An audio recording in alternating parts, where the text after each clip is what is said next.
Well, what happened on your New Year's surprise before I get into the next thing? Well, a couple of interesting things happened on New Year's. One guy almost lost his job. Okay.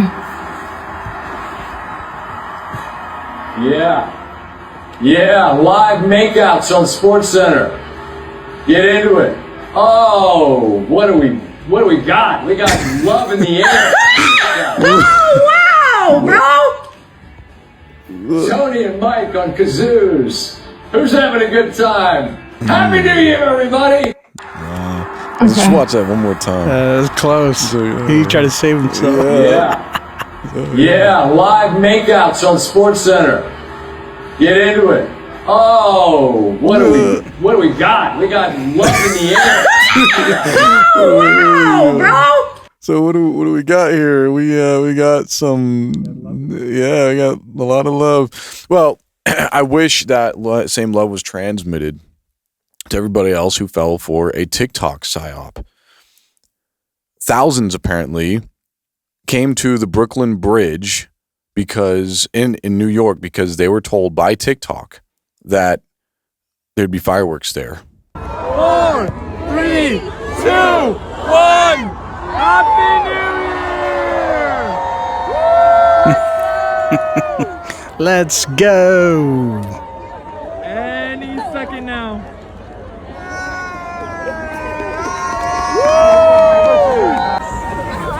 Where are they? Yeah, that's not even Psyop. That's just a scam. We got pranked. Joker was selling The bridges. amount of people who are misinformed here. What does this say about 2026? It's not off to a good start. 5, 4. Think about that. He actually acknowledged, wow, we've all been misinformed off of TikTok. That's the misinformation. Yeah, it's like that to me, when I saw that, I was like, that has to be the government doing what they do, just testing to see how many people are going to fall for this. And it's a harmless thing. It's not like they had to buy anything. There's no concessions or anything. So it doesn't seem like anybody's making any money. It's just purely a real, genuine psyop from whoever's running TikTok. And I actually, just to make sure this is legitimate, it wasn't just this guy doing something, I went to the New York Post, which they clarify, the thousands of revelers who braved below freezing temperatures and rigid gusts for the opportunity were apparently fed false information on social media that came from ChatGPT, irresponsible content creators, and ill-meaning pranksters. So you guys can go check out their post on New York Post, but I just thought that was wild. I was like, wow. And then, it's funny, if you read the comments in that clip, the people in there from New York are actually saying, yeah, you can tell none of these people are from New York. None of them. And that was a dead giveaway, that because everybody in New York knew where the fireworks are usually at. So everybody in New York who are from there, they probably saw the same TikTok post, but it's just based on ignorance. So you need two key components. You need ignorance and you need TikTok. And then you're basically... Well, that's the idea of, the experiment is everybody in here except one person is a paid actor. But there's a lot of bad actors. Right. Good or bad is regardless. They are a part of the powers that be. But one person is legit. Like they're just there. And everybody is asked a question, something as simple as which one of these lines is the longest? And everybody chooses the shortest line as being the longest. And the legit person now has a psychological attack. They're sitting there dealing with social currency and logic. And so now they're saying, I know that's not right, but I can't be the only one wrong. So compliancy becomes it. So yeah, like this. It's a thousands, plural thousands. So all it would take is a couple fake actors to say, go on TikTok and then actually go there and say, yeah, are you guys ready? Yeah, come meet us here. And then compliancy, everybody says, oh, well, they must be from New York. They must be legit. I'm not from New York. I'd like to see the fireworks. And there it is. The Sanford experiment works. How could thousands of people be so wrong? And that's crazy to think about. I mean, thousands of people are deceived the same exact way. And that's just a once in a year thing. So you're not going to get that experience back. Like, you came to New York, probably from who? Well, you got to wait another 365 days. Yeah. And now, yeah, you came there. You probably spent a lot of money on hotels in the area. You probably thought it was kind of weird that it was so cheap and it wasn't booked out yet. You probably thought felt special, and all for nothing. Right. It was all for nothing. It was a great fat nothing burger. Yeah. And Ryan Salute, too, there's another clip I thought was interesting. I don't know if this one is real. This may be AI, but maybe other people know. But I thought this was interesting, too, because I'm sure this happens.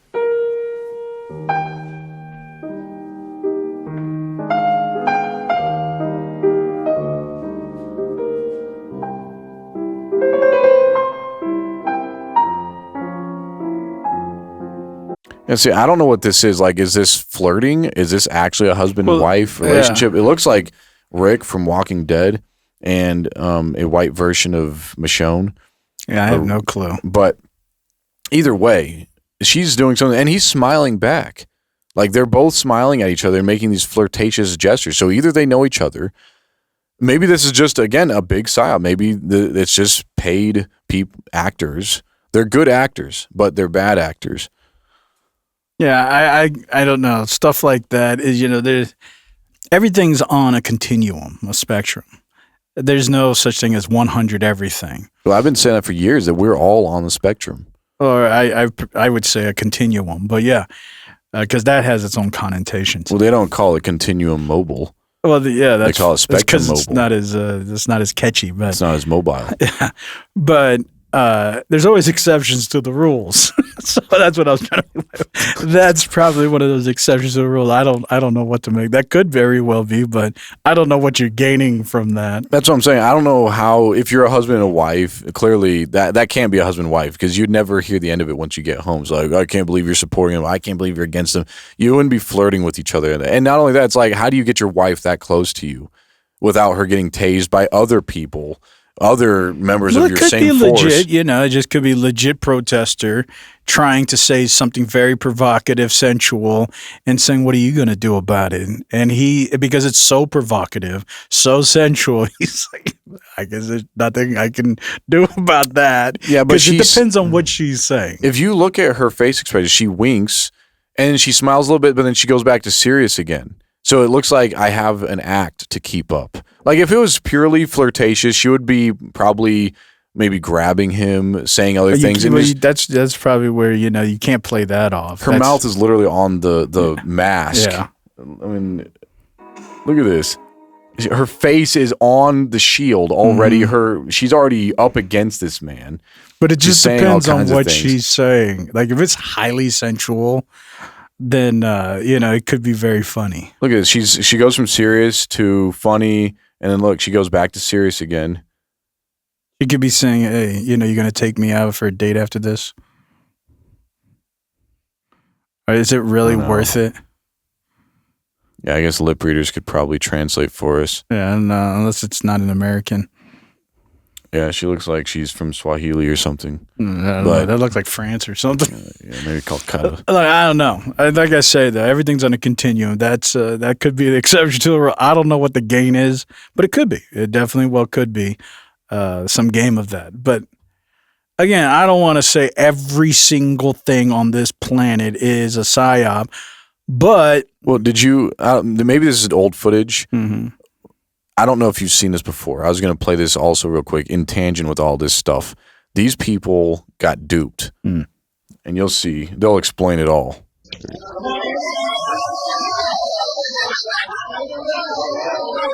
They thought they won the lottery or something? Yeah. What the? What was that? All right, we got to restart this part. Okay. Hey, I win. Tell you what you win.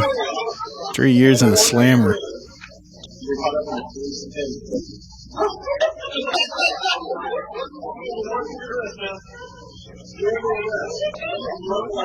Our warrant officer realized there was a huge amount of outstanding DUI warrants. He sent all of the suspects letters to their last known address, informing them that they had been, selected to receive a prize, and gave them a time and location where they needed to show up. Like Chris Hansen stuff. There's another one.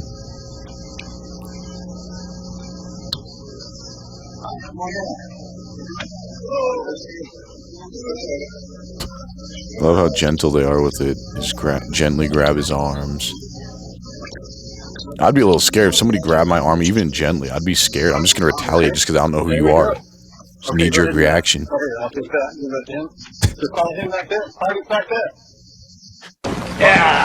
After registering in the lobby, this guy thought he was going into another room for a free DVD player. Come on in, man. Congratulations. The Chandler police had a different prize for him and 24 others who have outstanding arrest warrants, mostly for DUIs. Did you actually pat him on the back? Yeah, get out of here, Carlton. Yeah. Yeah, they even got Carlton. And they enticed him with a free DVD player. Well, morality isn't the subject matter for those who are at power. See, that's the other play of Psyops. A Psyop is contingent always on the function of morality for the ones who are being controlled.